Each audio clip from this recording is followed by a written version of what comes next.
IPL start అయింది. ఈసారి cup కొట్టేది సిఎస్కేనే. ఈసారి సిఎస్కే అస్సలు విన్ అవ్వదురా. ఎందుకు? వాళ్ళ జెర్సీ పసుపు కలర్ రా. పసుపు కలర్ ఎందుకు విన్ అవుతుందిరా? అయితే ఈసారి కప్పు కొట్టేది మా టీమే. అవునా? ఏ టీము? ఆర్సీబీ రా. ఈసారి కప్పు ఎవరా నువ్వు? లేదురా, ఈసారి కప్పు మేమే కొడతాను ఖచ్చితంగా. ఈసారి కప్పు నమ్మదే. అసలు ఏ టీము విన్ అవుదంటున్నావు? ఎందుకు నువ్వే టీమే? మా జగనన్న టీం రా. ఆడదాం ఆంధ్ర టీం రా. ఏంటి మమ్మీ ఎవడు? అన్న అధికారంలో ఉన్నప్పుడే ఆంధ్ర నుంచి ఐపీఎల్ కి టీం ని పంపిద్దామని కృషి చేశాడ్రా.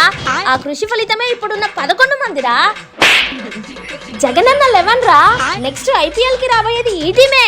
మీరందరూ అనుకుంటున్నారు కదా పులి అసెంబ్లీకి రావట్లేదని. పులి అక్కడ క్రికెట్ ప్రాక్టీస్ చేస్తుందిరా ఐపీఎల్ కప్పు కొట్టడానికి. ఆడదాం ఆంధ్రాలో 100 కోట్లు 300 కోట్లు స్కామ్ చేసామన్నారు కదరా. ఆ డబ్బంతా ఇప్పుడు ప్రాక్టీస్ కోసమేరా.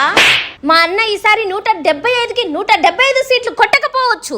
ఐపీఎల్ కప్పు మాత్రం కొడతాడు మా అన్న.